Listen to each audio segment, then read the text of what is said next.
ठीक है, निकलो तो ज़्यादा लेट नहीं करना, ज़्यादा लेट नहीं करना हो। चलिए, तो हम लोग मौर्य वंश तक कंप्लीट कर चुके थे। मौर्य वंश तक हो गया था। मौर्य वंश के संस्थापक कौन थे? चंद्रगुप्त मौर्य। सेकंड कौन हो जाएगा? बिंदुसार। थर्ड कौन हो जाएगा? अशोक। और सबसे लास्ट कौन हो जाएगा? बृहद्रथ।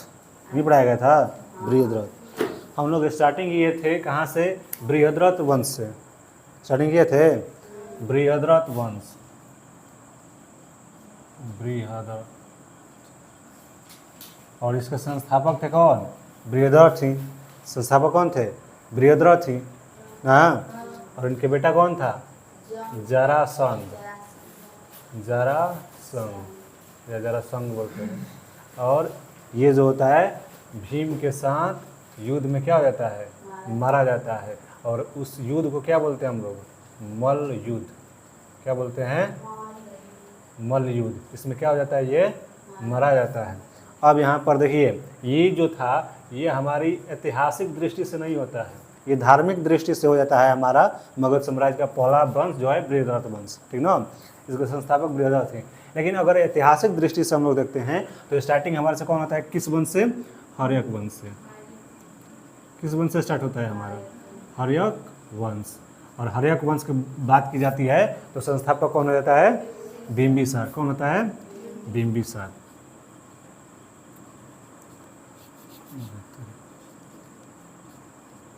बिंबिसार लिखो, ये इसके संस्थापक हो जाता है। और बिंबिसार के बाद अगर बात की जाए तो बिंबिसार के बाद आता है हमारा कौन सा? अजातशत्रु। बिंबिसार के बाद कौन आता है? अजातशत्रु। अब अजातशत्रु के बाद कौन आता है? तो उदयन। अजातशत्रु के बाद कौन आता है? उदयन। उदयन के बाद कौन आता है? नागदशक। उदयन के बाद कौन आता है? नागदशक। तो हर्यक वंश ये हमारा था बिंबिसार, अजातशत्रु, उदयन और नागदशक। फिर नागदशक की हत्या कौन कर देता है? शिशुनाग। यहाँ पर कर देते हैं इसको। नागदशक की जो हत्या है शिशुनाग कर देता है। शिशुनाग। और किस वंश की स्थापना होती है? शिशुनाग वंश की। शिशुनाग वंश की स्थापना होती है। फिर इसका नेक्स्ट कौन आता है? कालाशोक, जिसे काकवर्ण भी कहते हैं। कालाशोक। अभी स्टार्टिंग से ऐसे मैप बनाइएगा, घर पर जब भी पढ़िए तो ऐसे कॉपी पे को सादा पेज पे जरूर मैप बनाइए। कालाशोक। कालाशोक के बाद कौन आता है? नंदी। लास्ट में इसका होता है नंदी वर्धन। और नंदी वर्धन की हत्या कौन कर देता है? हत्या नहीं, पैरेलल एक वंश चलता है जिसको बोलते हैं कौन सा वंश? महापद्मनंद नंद वंश। अरे तो वही ना नंद वंश, महापद्मनंद आता है संस्थापक। इसके शिशुनाग वंश के बाद हमारा ये हमारा फर्स्ट वंश हो गया, ये हमारा सेकेंड हो गया। और थर्ड की बात की जाए यहाँ पर तो थर्ड यहाँ पर देख लीजिए, ये आता है हमारा नंद वंश। कौन आता है? नंद वंश। और नंद वंश के संस्थापक की बात करते हैं तो हमारा आता है महापद्मनंद। ये शक्तिशाली एक राजा होता है महापद्मनंद, ठीक ना। बहुत सारे राज्यों को अपने अधीन करता है। लेकिन जस्ट इसका बेटा जो आता है घनानंद, कौन आता है? ये काफ़ी अयाश टाइप का राजा होता है और बहुत ज़्यादा सोने के सिक्का जो होता है इकट्ठा कर लेता है और काफ़ी ज़्यादा अयाशी करता है, ठीक ना। और इसी के समय एक अटैक किया जाता है, किसके द्वारा? सिकंदर के द्वारा। एक विदेशी आक्रमणकारी जो होता है, कौन सा? सिकंदर। किस पर अटैक करता है? घनानंद पर। किस पर अटैक करता है? घनानंद पर अटैक करता है। भारत में आया था वह सिकंदर। सिकंदर भारत में आता है। और ये कहाँ से आता है? तो याद रखिएगा कि इसके किसके साथ एक युद्ध हुआ था? सिकंदर को किसके साथ युद्ध हुआ था? Seleucus Nicator. सेनापति था सेल्यूकस निकेटर। सिकंदर का युद्ध जो होता है पोरस के साथ होता है। किसके साथ होता है? पोरस के साथ होता है। और उस युद्ध को बोलते हैं हम हाई डेस्पीच का युद्ध। हाई डेस्पीच का युद्ध, और ये किस रिवर के किनारे हुआ था? तो याद रखिएगा, झेल रहा था वो, पोरस को या सिकंदर को झेल रहा था। कौन? पोरस, ठीक ना। और यहाँ पर बताया जाता है कि सिकंदर की जो बीबी होती है रेक्सोना, कौन होती है? रेक्सोना, वह इसकी बहादुरी पर पोरस की मोहित हो जाती है और इसको राखी बांधने का काम करती है। पूरा रिकॉर्ड, राखी बांधने का काम करती है। और बोला जाता है कि पोरस जो है बहादुरी के साथ यहाँ पर लड़ता है और फिर भी सिकंदर जीत जाता है, लेकिन सिकंदर जो होता है उसकी राज जो होता है फिर वापस कर देता है। सिकंदर के बारे में हम और पढ़े थे। सिकंदर के जो पिता था उसका क्या नाम था? सिकंदर के पिता का नाम फिलिप। सिकंदर का जो पिता था, सिकंदर का जो पिता था उसको क्या बोलते थे? फिलिप। याद रखिएगा, ये सब प्रीवियस है, ठीक ना, पीछे का है, सब थोड़ा रिवीजन किया जा रहा है थोड़ा सा पीछे से, ठीक ना, क्योंकि एक दिन गैप हो गया था। तो अरे तेरी गर्मी इतना ज़्यादा बनो, क्या हो गया? तुम सुनता लेके जाओ धीरे ना। चलिए थोड़ा सा मैनेज कीजिए, लाइन कट गया है तो फ्लैश लाइट द्वारा हो रहा है। तो देखिए यहाँ पर सिकंदर की बात कर रहे थे। तो सिकंदर जो होता है पोरस के साथ जो युद्ध लड़ता है, किस नदी के किनारे? याद रखिएगा, झेलम नदी के जो युद्ध होता है उसको क्या बोलते हैं? हाई डेस्पिच का युद्ध। क्या बोलते हैं? हाई डेस्पिच का युद्ध। और इसकी सेना जो होती है किस नदी को पार करने से मना कर देती है? व्यास नदी। व्यास नदी, क्योंकि उसका व्यास क्या था? बहुत ज़्यादा था। याद रखिएगा, ठीक ना। तो ये हम देख रहे थे घनानंद के बारे में। तो घनानंद के समय कौन अटैक कर रहा था? सिकंदर, विदेशी आक्रमणकारी, ठीक ना। लेकिन यहाँ पर जो घनानंद के जो दरबार में थे, कौन? चाणक्य, विष्णुगुप्त या कौटिल्य, ठीक ना, इसके दरबार में रहते थे, घनानंद के दरबार में, ठीक ना। और उसको रहे देगा, आप बोर्ड पे देखे दे, ठीक ना। तो घनानंद को ये सलाह देते हैं कि अगर तुम यहाँ पर थोड़ी सावधानियां नहीं बरतोगे तो इस देश पर अटैक हो जाएगा विदेशी आक्रमणकारी का, जो है सिकंदर, और काफ़ी ज़्यादा युवा है और काफ़ी ज़्यादा एक्टिव है वो, ठीक ना, बहुत सारे देशों को जीत कर वो आया है। तब यहाँ पर घनानंद की इसकी बात, घनानंद जो होता है इनकी बातों को सुनने से इनकार कर देता है, उनको मार के भगा देता है। तो यहाँ पर चाणक्य जो होते हैं क्या करते हैं? यहाँ पर चाणक्य एक पैरेलल, एक जो होते हैं एक सिपाही बनाते हैं अपना, कौन सा? चंद्रगुप्त मौर्य। तो घनानंद की समाप्ति कौन कर देता है? चंद्रगुप्त मौर्य। तो नंद वंश के बाद चौथा हमारा साम्राज्य आ जाएगा, कौन सा वंश? मौर्य वंश आ जाता है। अब यहाँ पर देखिए चौथा हमारा साम्राज्य कौन आ जाता है? मौर्य वंश, ठीक ना। और घनानंद को मार देता है कौन? यहाँ पर मौर्य वंश के संस्थापक हो जाता है हमारा चंद्रगुप्त मौर्य। क्या हो गया रे? लिटिए कहाँ हुआ है? चंद्रगुप्त मौर्य हो जाता है, मौर्य वंश के संस्थापक। चंद्रगुप्त मौर्य जो होता है घनानंद का क्या कर देता है? यहाँ पर मार देता है। चंद्रगुप्त मौर्य जो था घनानंद से पहले युद्ध करता है सेल्यूकस निकेटर के साथ। और सेल्यूकस निकेटर किसका सेनापति था? सिकंदर का। सिकंदर का सेनापति का कौन था? Seleucus Nicator. और जल सेनापति कौन था सिकंदर का? निर्याकस। याद रखिएगा, वो जल सेनापति अगर पूछे, जल सेनापति सिकंदर का कौन था? निर्याकस। कौन था? निर्याकस, ठीक ना। पीछे का ये देखिए सब। अब यहाँ पर चंद्रगुप्त मौर्य जो होता है घनानंद की हत्या करता है। तो इसके पहले जो होता है चंद्रगुप्त जो होता है सेल्यूकस निकेटर पर हत्या करता है, सेल्यूकस निकेटर पर अटैक करता है और उसको हराता है। और उसके जितने भी सेना होते हैं अपने कब्जे में करके घनानंद के पास जाता है और घनानंद को क्या कर देता है? खत्म कर देता है। अब हमारा नंद वंश होता है समाप्त हो जाता है, मौर्य वंश आता है, चंद्रगुप्त मौर्य स्टार्टिंग होता है राजा हमारा। चंद्रगुप्त मौर्य के बाद कौन बनता है हमारा? चंद्रबिंदु। बता ना, चंद्रबिंदु याद रखिए। तो बिंदुसार, बिंदुसार। और बिंदुसार के बाद कौन बनता है हमारा? अशोक। और सबसे लंबा जो शासन करता है हमारा मौर्य वंश में अशोक करता है, ठीक है। तो ये था हमारा 4 वंश हम लोग कंप्लीट कर चुके थे। हो गया था ना 4 वंश। फर्स्ट हमारा था बृहद्रथ वंश, ये हमारा धार्मिक है, ठीक ना। तो ये ऐतिहासिक नहीं होता है। तो बृहद्रथ वंश बृहद्रथ वंश के संस्थापक बृहद्रथ था। इसके बेटा जरासंध भीम के साथ युद्ध लड़ता है और मल्ल युद्ध में मारा जाता है। ये हम लोग महाभारत में देखते हैं।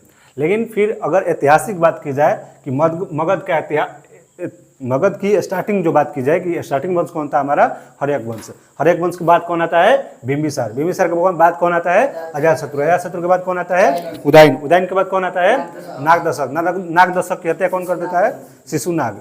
नागदशक कहते हैं शिशुनाग। नाग नाग याद रखियो, नाग और शिशु इनका के मार दिले बा, तो नागदशक के मार दिले बा, शिशुनाग। शिशुनाग के मार के कौन बनता है, कालाशोक, या काक वर्ण भी कहते हैं कालाशोक को, ठीक ना। काक मतलब काला, काक काला और काक क्वेश्चन लोसन करिए, याद रखियो, काला या काक वर्ण कहा जाता है। फिर इसके बाद नंदीवर्धन, और नंदीवर्धन को कौन मार देता है, नंदीवर्धन को नहीं मारा जाता है, ठीक ना। नंद वंश की स्थापना होती है, ठीक है। नेक्स्ट नंद वंश। तो नंद वंश के संस्थापक महापद्म नंद, और महापद्म नंद जो थे शक्तिशाली राजा थे। लेकिन फिर इसके बाद कौन आता है, घनानंद। इनका काफ़ी अयासी बेटा। और फिर घनानंद यहाँ पर जो होता है अयासी टाइप का होता है, तब इसको जो चाणक्य होते हैं, कौटिल्य होते हैं, मरवा देते हैं किससे, चंद्रगुप्त मौर्य से। और यहाँ पर स्थापना होती है मौर्य वंश की। फिर इसके बाद आता है बिंदुसार, और फिर आता है हमारा अशोक। बस ये था प्रीवियस हमारा, इतना तक हम लोग कंप्लीट कर चुके थे। अब बात की जाए कि अशोक की, तो स्टार्टिंग में बात की जाए हम लोग बिंबिसार की, तो यहाँ पर बिंबिसार जो था कौन से धर्म का, बौद्ध धर्म से, बौद्ध धर्म को रिलेट करता था। जबकि अजातशत्रु और उदयन जो था क्या करता था, तो इसे इस वंश को हम लोग प्रीतहंता वंश भी कहते हैं। हर्यक वंश को क्या बोलते हैं, प्रीतहंता वंश। इस वंश को बोलते हैं प्रीतहंता वंश, क्योंकि सभी जो शासक थे अपने पिता की हत्या करके गद्दी पर बैठे थे, बताया गया था ना। यहाँ पर बिंबिसार को मारता है अजातशत्रु, अजातशत्रु को मारता है उदयन। पाटलिपुत्र की स्थापना कौन करता है, उदयन। रथ, मुसल और महाशील कंटक, दो हथियार का यूज कौन करता है, अजातशत्रु। किसके एक राजवैद्य होते हैं, जीवक, अजातशत्रु के। थप्पड़ बाजे लगे भी। बिंबिसार के होते हैं, बिंबिसार के होते हैं कौन, जीवक। और जीवक जो होते हैं राजा प्रद्योत को जो जॉइंटिस डिजीज हुआ था उसको खत्म करते हैं। बिंबिसार जो होता है 3 तरीके से किसी राज को अपने कंट्रोल में करता है, या तो शादी करके, महाकोशला के साथ शादी किया था, और क्षेमा के साथ, चेलना की राजधानी, क्षेमा की जो राजकुमारी थी चेलना, और हाँ, तो 3 को बहुत सारा शादी करता है। तो शादी करता है, मित्र बना लेता है, या दुश्मनी करके जीत लेता था। बिंबिसार के बाद अजातशत्रु इनको मार के बैठता है। अजातशत्रु को प्रीतहंता या कूड़ी भी कहा जाता है। फिर उदयन जो बैठता है पाटलिपुत्र की स्थापना करता है, और नागदशक जो होता है अंतिम होता है हमारा हर्यक वंश का संस्थापक। तो ये था हमारा प्रीवियस, ठीक है। वहीं पर हम बात करते हैं यहाँ पर चंद्रगुप्त मौर्य के बारे में। तो चंद्रगुप्त मौर्य जो था काफ़ी शक्तिशाली था। यहाँ पर बिंदुसार की बात करते हैं, तो बिंदुसार के कौन कौन, 2 पुत्र था। बिंदुसार कितना पुत्र था, 2। कौन कौन, अशोक और सुसीम। अशोक और सुसीम कौन है रे, थप्पड़। अशोक और सुसीम। कहाँ पर भड़का हुआ था आंदोलन, जिसको शांत करवाने के लिए जाता है अशोक, कहाँ पर हुआ था, तक्षशिला में। कहाँ पर, अगर बोला जाए कि सबसे पुराना विश्वविद्यालय, पुराना विश्वविद्यालय तो क्या हो जाएगा, तक्षशिला। अभी नालंदा है ना, तो उस समय सबसे पुराना क्या था, तक्षशिला। तो उस समय इतिहास में अगर बात करते हैं तो 3 विश्वविद्यालय भारत में प्रसिद्ध था। एक था हमारा तक्षशिला सबसे पुराना, फिर नालंदा और विक्रमशिला। तो ना भागलपुर में जाएंगे तो विक्रमशिला विश्वविद्यालय देखने के लिए मिलेगा। विक्रमशिला एक पुल भी है जो टूट गया है बीचों बीच, तो एक रेलिंग डाल के बनाया गया है, ठीक है। तो ये था हमारा बिंदुसार के 2 पुत्र सुसीम और अशोक। बिंदुसार किसको अपना राजगद्दी सौंपना चाह रहा था, सुसीम को। क्यों, सुसीम के लिए क्या, सुसीम को, क्योंकि सुसीम क्या था, बड़ा था और ये जो था अच्छा भी दिखने में था। लेकिन बोला जाता है कि अशोक जो था ये थोड़ा कुरूप टाइप का था, मतलब अच्छा नहीं दिखता था। इस हाँ, बोला जाता है कि अशोक जो होता है, जैन और बौद्ध ग्रंथों में बताया गया है कि अशोक जो है अपनी 99 भाइयों की हत्या के बाद गद्दी पर बैठता है, और जिसमें एक सुसीम भी शामिल था। और सुसीम का ही एक जो लड़का होता है, कौन, निर्गोथ, उसी से क्या करते हैं ये बौद्ध धर्म की शिक्षा लेते हैं ना। संलेखना विधि से बताइए किसकी हत्या हुई थी? हाँ, संलेखना विधि द्वारा चंद्रगुप्त मौर्य जो होता है खत्म हो जाता है। संलेखना विधि वो विधि होता है जिसमें जमीन में दब जाता है इंसान।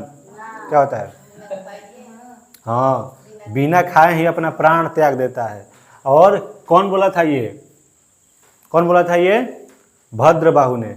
भद्रबाहु ने क्या कहा था कि आपके कारण ही ये जो मगध साम्राज्य है इनमें अकाल पड़ा हुआ है।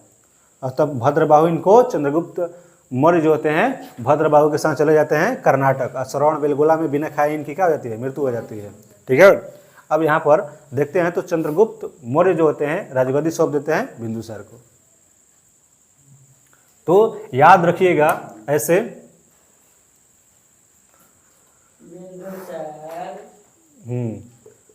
BAUN बिंबिसार, अजातशत्रु, उदयन और नागदशक।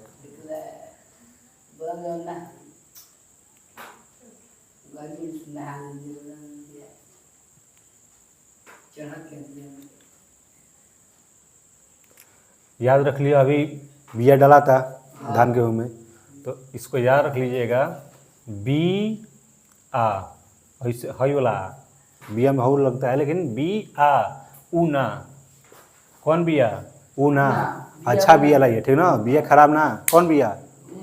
ऊना, जो मिला था ऊना अच्छा लाइए, ठीक ना?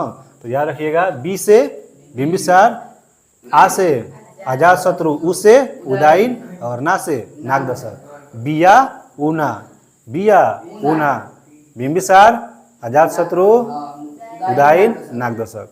घर पे जो पेज बचेगा उस पर अच्छी तरीके से लिखिए, ठीक ना? और उस पर लिख के इतना सब लिखना है उस पर। और तब जो पॉइंट याद आ रहा है कि यहाँ पर रथ मुसल, महाशिल कंटक, वैशाली पर कौन जीता था? वैशाली कौन जीता था? वैशाली कोई नहीं जीता था। थप्पड़ मारा खींच के, अजातशत्रु जीता था। जिसमें मदद किया था कौन? वर्षाकार, इसका सुयोग मंत्री। तो ये सब जितना पॉइंट याद आ रहा है एक कॉपी बनाइए और उस पर अच्छी तरीके से लिखिए। क्योंकि अभी आप 11th में हैं और कम क्लास में है, अभी स्टार्टिंग हो रहा है या 12th कर लिए हैं, तो अब ये जो होगा BPSC में मदद करेगा, बड़ा एग्जाम में, ठीक ना? क्योंकि उसमें ऑब्जेक्टिव नहीं होता है कि अजातशत्रु बस ABCD ऐसा नहीं होता है, उसमें लिखना होता है ऐसे। तो बड़े एग्जाम के लिए आप तैयार होंगे। जब भी कॉपी बना के ऐसे सादा पेज पे लिखिए, जो याद आ रहा है पॉइंट उसको नोट करते रहिए ऐसे। फिर बाद में बताया जाएगा, एक जो पेज होगा आपको अच्छी तरीक़े से फेयर करके दिया जाएगा, उसको नोट करना होगा, तब ये दिमाग में रहेगा, ना तो आज पढ़ल काल भुला जीव। तो याद रखिएगा, बिया ऊना, बिंबिसार, अजातशत्रु, उदयन, नागदशक। इसमें जितने पॉइंट है उसको याद कर लीजिएगा, ठीक है? नेक्स्ट हमारा शिशुनाग। तो शिशुनाग में कुछ याद नहीं करना है, बस शिशु काला नंदी। शिशु का बा काला बा, आ काला शिशु के का पे बैठा दो? नंदी पे। नंदी मतलब कौन? नंदीवर्धन कहता है। नंदी मतलब नंदी एक बैल होता है ना भगवान शिव का, तो किस पे बैठा दो? बैल पे। तो शिशु क्या है? काला है। शिशु अगर काला है तो बोला जाता है कि भगवान शिव के जो नंदी बैल है उस पर बैठा दो तो क्या हो जाएगा? गोरा हो जाएगा। याद रखिएगा। तो शिशु काला नंदी, शिशु काला नंदी। तो शिशुनाग वंश, शिशुनाग वंश हो जाएगा, शिशुनाग हो जाएगा संस्थापक, कलाशोक हो जाएगा, इसके बाद नंदीवर्धन, फिर इसके बाद नंदीवर्धन के बाद नंद, नंदीवर्धन के बाद नंद। वर्धमान किसका? क्या हो गई? यो गरम क्या हो गई मोबाइल? तो ये हो गया हमारा हर्यक हो गया। ये कौन हो गया? शिशुनाग वंश हो गया। नंद वंश याद रख लीजिए। नंद वंश दू याद रखे, नंद नंद दोनों में बा। पहिलका में महापद्म नंद बड़का वाला स्टार्ट के लिए महापद्म नंद, देख लियो कितना बड़ बा, 1 2 3 4 5 गो बा, एकरा में 2 गो बा। तो महापद्म नंद संस्थापक होता है। नंद वंश का संस्थापक कौन होता है?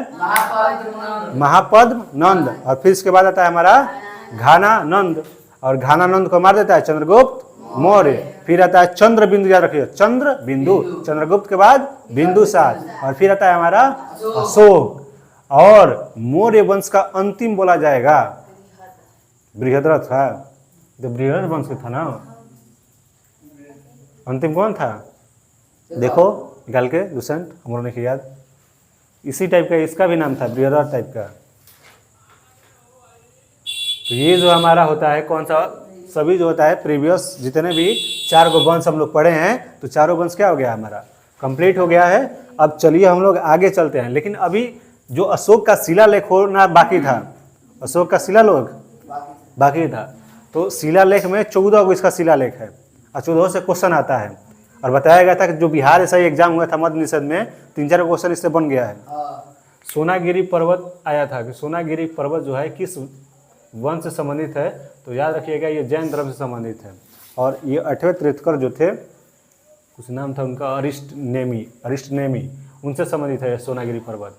बिहार से एग्जाम में आया था। और अथर्ववेद वाला आया था, जदुटोना किस वेद से संबंधित है, तो अथर्ववेद, ठीक है। और वो क्वेश्चन था बिहार के जिला याद है ना, तो उसमें उत्तर से दक्षिण तक सजाने का था, ठीक ना। उत्तर से दक्षिण तक सजाइए, कुछ दिया था जिला और उसको बोला था कि उत्तर से दक्षिण तक सजाइए। तो बिहार का जिला अगर याद होगा तो उसको अच्छी तरीके से सजा दीजिए। 5 नंबर का था, ऑब्जेक्टिव होता है 1 नंबर का होला कि।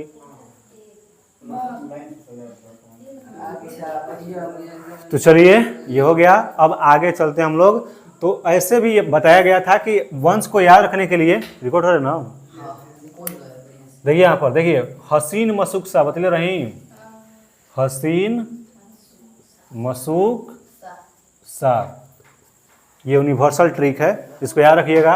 ह से हर्यक, सी से शिशु, न से नंद वंश, म से मौर्य वंश, म से सु से सुंग वंश रे बांदर, सुंग वंश, क से कंड वंश, आगे पढ़ेगा भाभी, कंड वंश, और स से सातवाहन।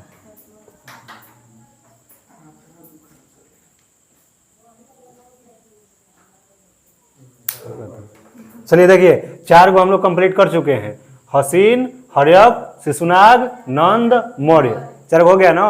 अभी कुछ बाकी है, शिलालेख बाकी है अभी, तो शिलालेख देख लेंगे हम लोग, ट्रिक द्वारा याद कर लेंगे। अभी शुंग वंश और कर्ण वंश, शुंग वंश, कर्ण वंश, सातवाहन वंश, अभी 3 गो वंश हमें पढ़ना है। कितना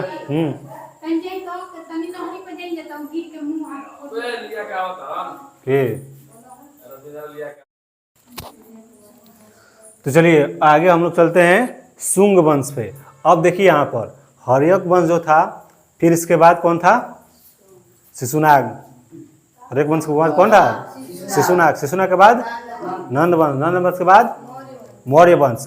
अब मौर्य वंश के बाद जो होता है, अब यहाँ पर ब्राह्मण जो हैं यहाँ पर शासन करेंगे अब, ठीक ना।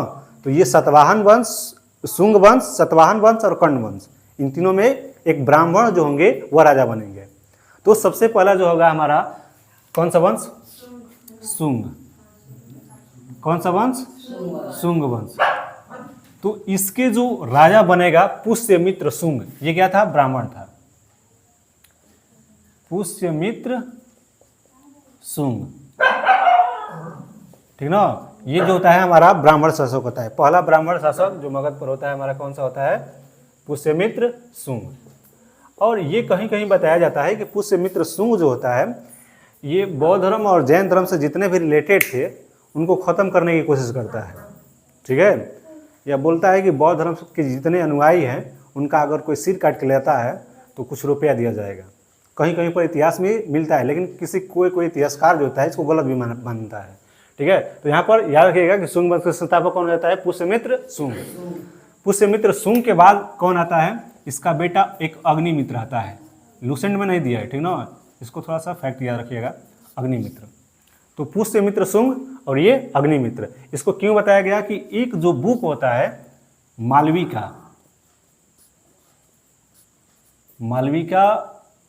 अग्निमित्र या मालविका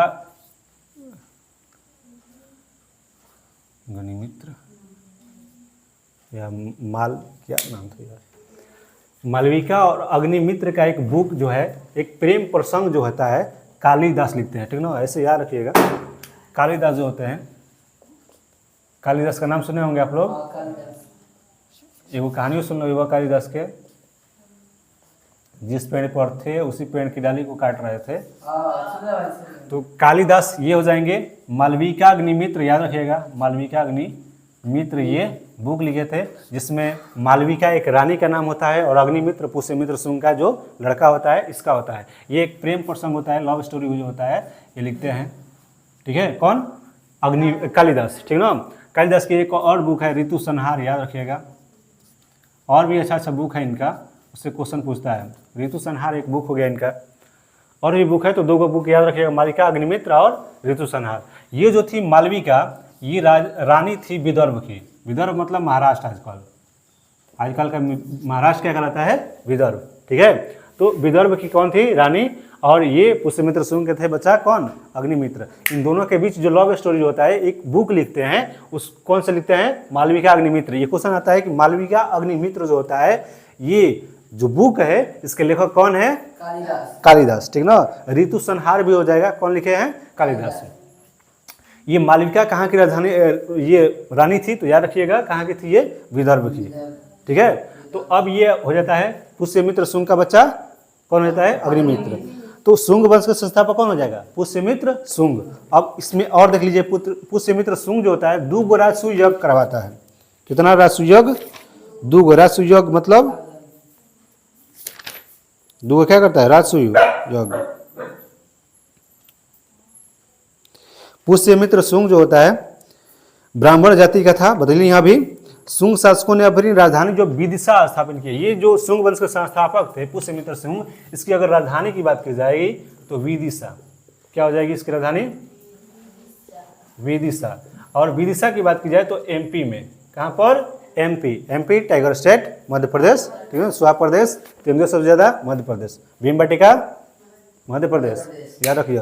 तो पुष्यमित्र शुंग की राजधानी कौन होती है? विदिशा। पुष्यमित्र शुंग की राजधानी मित्र विदेश गोइल, याद रखिए। मित्र कहाँ गोइल? विदेश। तो जितना भी मित्र लगा रहेगा उसकी राजधानी क्या हो जाएगी?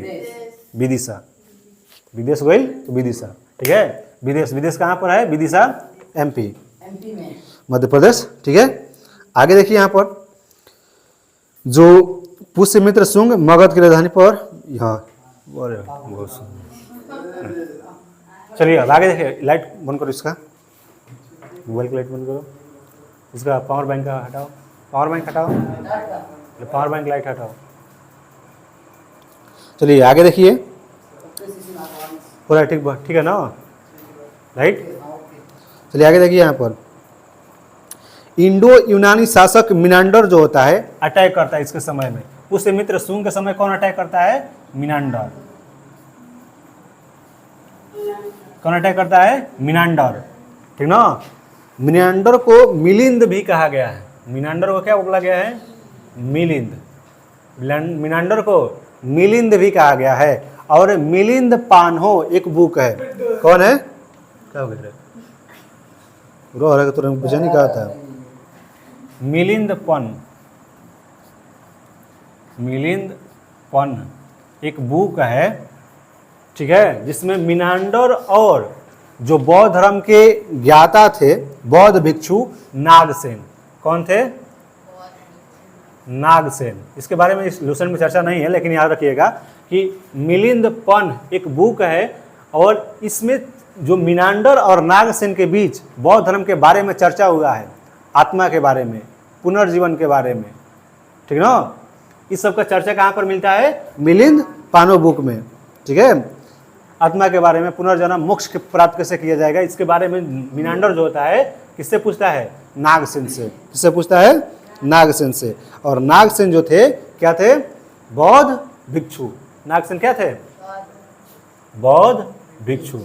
याद रखिएगा, बदले रहे। भिक्षु एक होता है और एक होता है उपासक। राइट है ना। भिक्षु जो प्रचार करता था, उपासक जो घर पे रह के मानता था धर्म को। तो यहाँ पर बौद्ध भिक्षु कौन होते हैं? नागसेन। कौन होता है? नागसेन। बौद्ध धर्म के बारे में बहुत ज़्यादा जानकारी थी इनको। बौद्ध धर्म के बारे में बहुत ज़्यादा जानकारी किनको होती है? नागसेन की। और मिनांडर जो होता है ये अफगानिस्तान उस टाइप के सीरिया और ये से आता है और अटैक करने के लिए भारत पे, लेकिन नाग दशक के पास बैठ जाता है कि वो बताओ तो धर्म अपने बारे में कि बौद्ध। हाँ रे गदा, नागसेन के बारे में कि बौद्ध धर्म बताओ इतना अच्छा क्यों है। मोक्ष की प्राप्ति कैसे की जा सकती है, पुनर्जन्म के बारे में बताओ, आत्मा के बारे में बताओ, ये सब क्वेश्चन पूछता है। और यही सब क्वेश्चन और जो नागसेन जो होता है इसके उत्तर देता है, क्योंकि ये बौद्ध धर्म का बहुत अच्छा ज्ञाता था, इस सब का उत्तर देता है। और इसी पर एक बुक लिखी जाती है जिसको बोलते हैं मिलिंदपन। क्या बुक होता है? मिलिंदपन। ठीक है, कौन सी बुक? मिलिंदपन। ठीक है, याद रखिएगा। जो नागसेन और मिनांडर या मिलिंद के बीच संवाद होता है वो क्या कहलाता है? मिलिंदपन बुक। ठीक है, बोलो। चलिए, पुष्यमित्र जो होता है 2 बार राजसुनई अश्वमेघ यज्ञ करवाता है। पुष्यमित्र सुंग जो होता है क्या करवाता है? 2 बार अश्वमेघ यज्ञ। 2 बार अश्वमेघ यज्ञ। बतैले रही अश्वमेघ यज्ञ क्या होता है? अश्व मतलब होता है, अश्व मतलब घोड़ा, तो 2 बार क्या करा था? अश्वमेघ यज्ञ करवा के घोड़ा छोड़ दिया जाता है, जितना तक जाएगा उतना मेरा एरिया। यू नो, अगर यहाँ पर पुष्यमित्र सुंग की हम लोग चर्चा देखते हैं तो इससे अगर हमारी मैप तो बनाने नहीं आता है, ऐसे अगर ये हमारी इंडिया हो गई, ठीक है, इसे राजस्थान हो गया, इसे गुजरात, इसी टाइप के, तो ये बीच में जो हो जाएगा हमारा क्या हो जाएगा? सुंग वंश। ठीक ना, ये वाला सेंटर वाला एरिया, ऊपर वाला कुछ एरिया, तो सुंग वंश ये होता है हमारा। तो 2 बार क्या कराता है? अश्वमेघ यज्ञ करवाता है। कौन? अरे बिहार में बोला, वही ना पढ़ रहे हो, मगध में पढ़ रहे हो, तो बिहार में तो है ही। तो 2 बार अश्वमेघ यज्ञ करवाता है। ये अश्वमेघ यज्ञ कौन करवाया था? तो याद रखिएगा, पतंजलि। पतंजलि कौन करवाया था? पतंजलि। याद देखना हो जाइए, पतंजलि का दंत मंजन आता है। पतंजलि का बहुत सारा सामान कौन? रामदेव बाबा ना लाते हैं, तो इसी पर स्थापन किया है पतंजलि। तो पतंजलि क्या करवाता है? 2 बार अश्वमेघ यज्ञ। किसका करवाता है? पुष्यमित्र सुंग करे बांदर। पुष्यमित्र सुंग जो होता है 2 बार अश्वमेघ यज्ञ करवाता है। किसके? जो कौन करवाता है अश्वमेघ यज्ञ? पतंजलि करवाते हैं। किसके लिए? पुष्यमित्र सुंग के लिए। तो 2 बार अश्वमेघ यज्ञ जो होता है पतंजलि करवाते हैं पुष्यमित्र सुंग के लिए। और बता दिया जाएगा कि योग दर्शन के जो हमारे हेड हो जाएंगे, कौन हो जाएंगे? पतंजलि। योग दर्शन के पतंजलि प्रवर्तक, याद रखिएगा इतना। ठीक है, तो सुंग वंश, पुष्यमित्र सुंग का बेटा हो जाता है अग्निमित्र। इन दोनों के बीच, मालविका और अग्निमित्र के बीच जो प्रेम कहानी होती है उसको लिखता है कालिदास। तो मालविका अग्निमित्र, पुष्यमित्र सुंग के बेटा अग्निमित्र और मालविका के बीच जो विदर्भ की राजधानी थी महाराष्ट्र की, 12 बेग फैट एक ही फैट में ये कहानी होती है। फिर याद रखिए, ऋतु संहार भी क्या है? कालिदास की एक बुक है। 2 बार अश्वमेघ यज्ञ कौन करवाता है? पुष्यमित्र सुंग। कौन करवाता है? तो पतंजलि योग दर्शन के है। ठीक है, फिर बात की जाए, मिनांडर अटैक करता है उस समय सुंग वंश पर। मिनांडर जिसको बोलते हैं मिलिंद, क्या बोलते हैं? मिलिंद। लेकिन उसको हरा देता है कौन? पुष्यमित्र सुंग। पुष्यमित्र सुंग क्या कर देता है? उसको हरा देता है। और यहाँ पर मिनांडर और जो नागसेन है इसके बीच एक संवाद होता है। ये नागसेन जो था बौद्ध भिक्षु था और मिनांडर अटैकर था, भारत पर अटैक करने वाला, लेकिन हरा देता है पुष्यमित्र सुंग। तो अटैकर और यहाँ पर नागसेन के बीच एक चर्चा होता है बौद्ध धर्म के बारे में, मोक्ष कैसे प्राप्त किया जाएगा, आत्मा को कैसे प्राप्त किया जा सकता है, पुनर्जन्म के बारे में बताओ। ये कहलाता है हमारा बुक जो है मिलिंदपन। क्या कहलाता है? मिलिंदपन। तो मिलिंदपन में किसकी चर्चा है? नागसेन और मिनांडर या मिलिंद, जो क्वेश्चन प्रश्न पूछते हैं इनके बारे में। इतना क्लियर हो गया? चलिए आगे चलते हैं।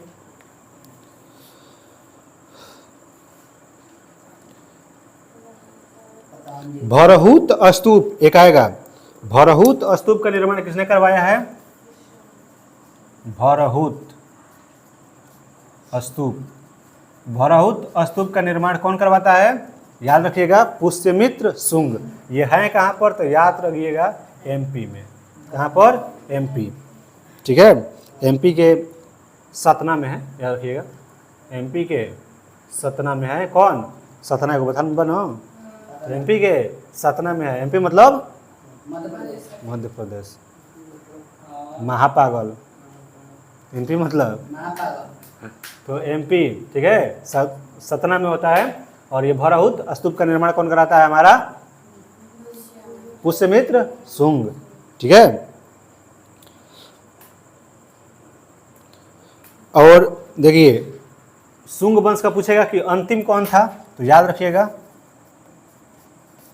स्टार्टिंग वाला पूछेगा यानी संस्थापक, और एक पूछेगा अंतिम। तो अंतिम कौन था हमारा? देवभूति। कौन था? देवभूति, ठीक है।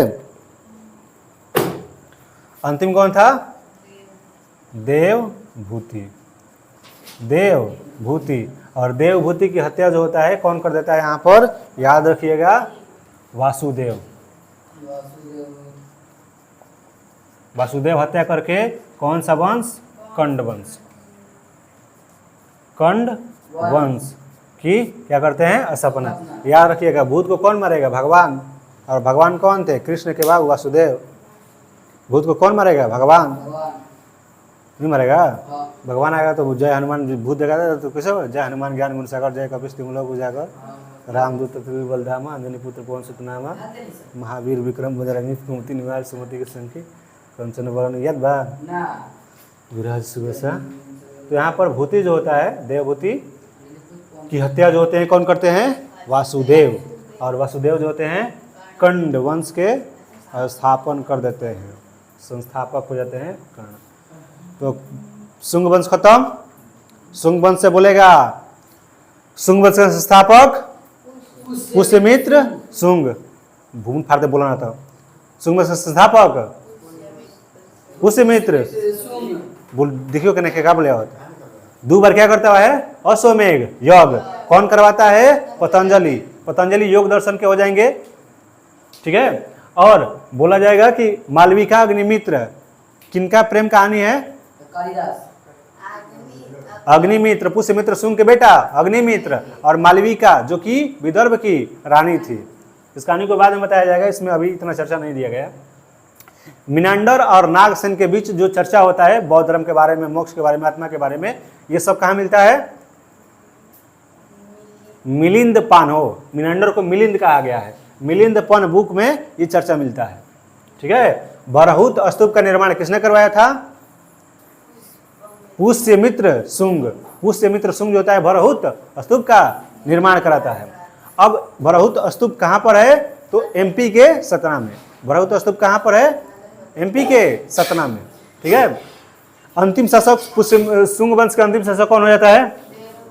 थापवा। कौन हो जाता है? शुंग वंश के अंतिम देवभूति। और भूत को कौन भगाएगा? भगवान। और भगवान यहाँ पर कृष्ण के बड़े, कृष्ण के पाप वासुदेव, कृष्ण के पप्पे हैं ना वासुदेव जी। और ये जो होते हैं इनकी हत्या कर देते हैं। किसको? भूति को, देव जी को, देवभूति की। और तब बनाते हैं हमारा कर्ण वंश। कर्ण वंश। आगे देखिए कर्ण वंश बहुत ही छोटा वंश है ये। तो याद रखिएगा कि यहाँ पर कर्ण वंश में कि कर्ण वंश के संस्थापक कौन हो जाएगा? कर्ण वंश संस्थापक वासुदेव। कर्ण वंश संस्थापक वासुदेव, ठीक है। और अंतिम राजा के याद रखिए सुशर्मा। अंतिम राजा सुशर्मा। अंतिम राजा चलेगा। इतना मिटाओ तो, मिटाओ इसको। हो गया।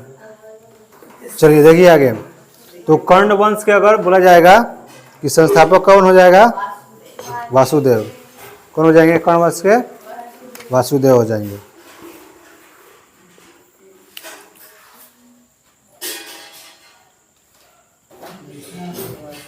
दो खाली याद रखना है। संस्थापक तो वासुदेव। किनको मारे थे? तो याद रखिएगा देवभूति किसका अंतिम शासक था?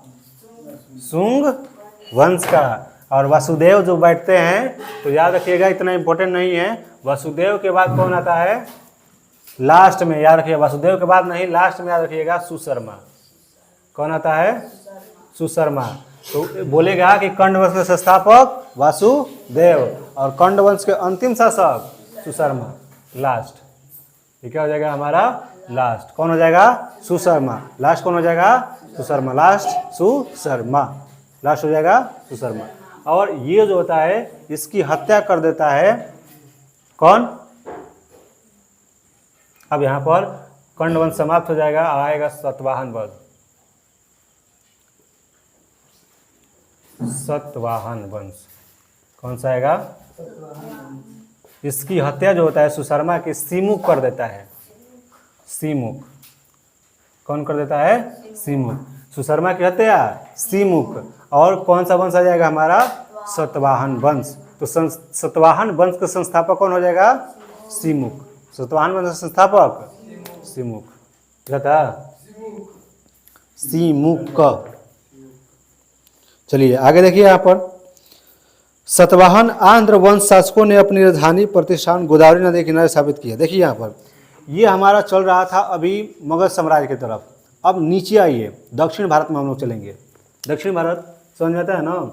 यह मैप हो गया अगर इंडिया का, तो ये नीचे की तरफ ये केरला होता है, ये होता है अरे केरला, फिर इसके बाद मैं पढ़ाया गया है केरल, तमिलनाडु, आंध्र प्रदेश, तेलंगाना इधर होता है, महाराष्ट्र होता है। ठीक है, तो इस तरफ के एरिया में अब चलते हैं सतवाहन वंश। ठीक है, अब सतवाहन वंश में देखिए ये जो होता है गोदावरी नदी के किनारे, गोदावरी नदी के किनारे जो होता है इस टाइप के, इस तरफ जो होता है अपना शासन चलाता है। सतवाहन वंश के प्रमुख शासक दिया है, सीमुख हो जाएगा, सतकर्णी हो जाएगा। सीमुख, सतकर्णी, गौतमी पुत्र सतकर्णी, वशिष्ठ पुत्र पुलुवामी और यज्ञश्री सतकर्णी।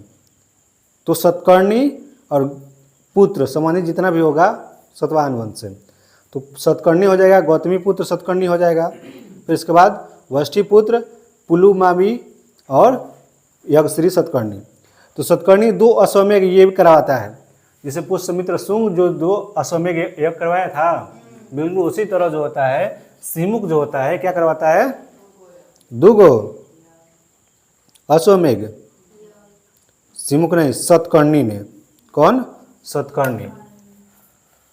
सतकर्णी जो होता है 2 अश्वमेघ करवाता है, बिल्कुल जैसे पुष्यमित्र शुंग ने करवाया था। 2 अश्वमेघ यज्ञ करवा देता है, 1 राजसूय यज्ञ करवाता है। तो 2 सतकर्णी, 2 अश्वमेघ और 1 राजसूय यज्ञ करवाता है। ठीक है, चलिए आगे देखिए यहाँ पर, सतवाहन शासकों के समय के प्रसिद्ध साहित्यकार हाल एवं गुणाढ़ थे। कौन थे? हाल, प्रसिद्ध साहित्यकार मतलब लेखक, ठीक ना?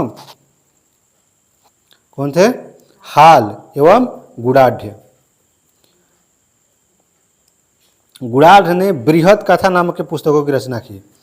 बृहद कथा, बृहद कथा बोला जाएगा तो किसने? गुणाढ़ ने। गुणाढ़ ने क्या लिखा था? बृहद कथा, बृहद कथा। देखिए 2 फिलोसफर होता है इसका, जिसको बोलते हैं साहित्यकार। 2 साहित्यकार में कौन कौन सा? 1 हो जाएगा हमारा गुणाढ़,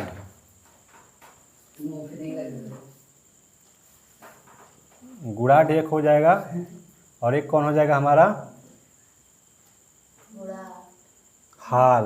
अभी नहीं बतानी है, 1 हाल है और 1 गुणाढ़। साहित्यकार था ये सतकर्णी के। ठीक है, अब गुणाढ़ जो होता है एक बुक लिखता है। गुणाढ़ क्या करता है? एक बुक लिखता है, बृहद कथा, बड़ा कहानी, बृहद कथा, याद रखिएगा। कौन सा? बृहद कथा बुक लिखता है, ठीक ना, नामक पुस्तक की रचना करता है। नेक्स्ट देखिए, सतवाहनों ने चांदी, तांबा, सीसा, पोटिन और कांसे की मुद्राओं का प्रचलन किया। कौन कौन से? चांदी, तांबा, सीसा, पोटिन और कांसे की मुद्रा का प्रचलन करता है, स्टार्ट करता है। सतवाहन अपना सिक्का ढालने में जिस शीशे का इस्तेमाल करते थे उसे रोम से मंगाया जाता था। कहाँ से मंगाया जाता था? रोम, इटली में जो है, ठीक ना, मेलोडी चॉकलेट। तो यहाँ पर इटली में जो है रोम, वहाँ से मंगाया जाता था। क्या मंगाया जाता था? सिक्का ढालते थे उसका शीशा। तो बताया जाएगा क्वेश्चन,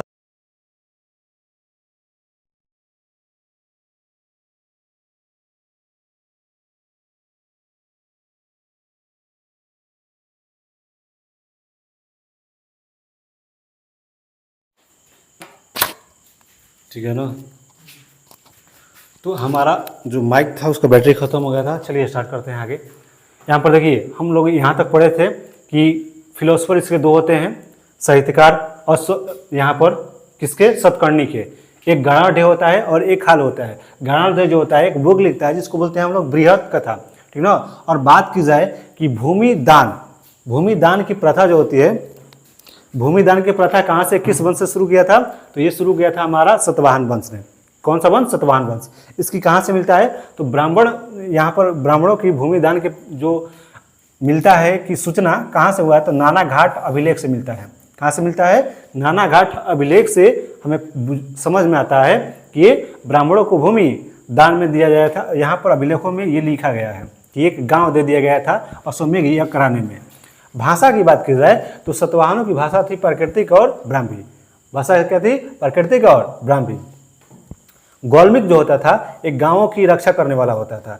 गांवों की रक्षा करने वाला कौन होता था, गौल्मिक। इसमें 9 हाथी होते थे, 9 रथ होते थे और 25 गो सैनिक होता था, ठीक ना, इसको याद रखिएगा। फिर इसके बाद हम लोग देखते हैं कि इसके बाद जो होता है चेदी वंश की उत्पत्ति होती है कलिंग में, और वही कलिंग जहाँ पर अशोक ने अटैक किया था। और इसके बाद जो होता है अपनी जो नीति होती है भैरी घोष की, मतलब युद्ध की नीति को त्याग देता है और धर्म की नीति को अपनाता है। कहाँ पर, तो ये हुआ था कहाँ पर, याद रखिएगा कि कलिंग में। और कलिंग जो होता है उस पर 261 में अटैक करता है। अपने जो यहाँ पर अशोक जो होता है शासन संभालता है 269 में, 261 पर कलिंग पर अटैक करता है। और वहाँ पर 261 में अटैक करता है तो हाथी गुम्फा अभिलेख से हमें जानकारी प्राप्त होती है कि अशोक के मृत्यु के बाद चेदी राजवंश का उत्पन्न होता है। कौन सा, चेदी राजवंश। चेदी राजवंश में ज़्यादा नहीं याद करना है, सिर्फ इतना याद रखना है कि चेदी राजवंश जो इसके प्रतापी राजा जो हो जाएगा ये खारवेल हो जाएगा। चेदी राजवंश का जो राजा हो जाएगा, प्रतापी राजा, हो जाएगा हमारा खारवेल। और ये जो होता है जैन धर्म का अनुयायी था। जो खारवेल था कौन सा धर्म के, जैन धर्म का। बौद्ध धर्म, जैन धर्म पढ़े हो ना, तो यहाँ पर जैन धर्म के अनुयायी था हमारा कौन सा, खारवेल। खारवेल जो होता है उदयगिरी की पहाड़ियों में गुफा बनाकर जैन धर्मों के लिए दे देता है। जैसे हम लोग पढ़े हैं कि अशोक जो होता है आजीविक संप्रदाय के लिए 4 गो गुफा बना के दे दिया था। कौन कौन सा, तो सुदामा, कर्ज और चौपार और महाझोपड़ी बताया गया था इसे याद रखने के लिए। सुदामा कर्ज में है और कृष्ण के पास जाते हैं तो कृष्ण अपनी महल को महाझोपड़ी बोलते हैं, विश्व झोपड़ी, सॉरी। तो यहाँ पर विश्व झोपड़ी हो जाएगा। फिर इसके बाद हो जाएगा हमारा विश्व झोपड़ी के बाद सुदामा, कर्ज और एगो चौपाल। 4 गो ये जो पहाड़ियाँ होती है, गुफा जो होता है, ये अशोक जो होता है बना के दे देता है आजीवक संप्रदाय को। और याद रखिएगा कि आजीवक संप्रदाय जो होता है इसका पालन कौन कर रहा था, तो बिंदुसार। अब यहाँ पर सिर्फ इतना ही देखना है कि खारवेल जो था चेदी राजवंश का क्या था, सबसे प्रतापी राजा। खारवेल जो होता है कौन से धर्म को, जैन धर्म को। और जैन धर्म के लिए क्या बनाया था ये, तो उदयगिरी की पहाड़ियों में गुफा बनाया था। और नानाघाट अभिलेख से हमें प्राप्त होता है कि सतवाहन ने क्या किया था, ब्राह्मणों की भूमि दान में देने की प्रथा शुरू की थी। याद रखिएगा कि सतवाहन वंश ने ही शीशे की सिक्का बनाने की कौन शुरुआत करता है, तो सतवाहन वंश। याद रखिएगा शीशा कहाँ से आता था, तो इटली के रोम से आता था। शीशा कहाँ से आता था, इटली के रोम से। आँख पर, तो इटली के रोम से आता था सिक्का। ये फ्लैश लाइट भरा हुआ है मोबाइल का और आंखों पर ये रोशनी आ रहा है, मैनेज कीजिएगा, यहाँ पर लाइट नहीं है। तो जो शीशा जो होता है, शीशा का सिक्का, याद रखिएगा सतवाहन ने शुरू किया था सबसे पहले। और बताया जाएगा कि सोना का सिक्का सबसे ज़्यादा जारी करने वाला वंश कौन सा था, तो याद रखिएगा गुप्त वंश। कौन सा वंश, गुप्त वंश, ठीक है। तो ये था हमारा। तो चलिए ये समाप्त होता है, कल हम इसके रिवीजन कर लेंगे, ठीक है। और कल जो होगा पहले बायोलॉजी होगा, क्योंकि बायोलॉजी आजकल नहीं हो रहा है।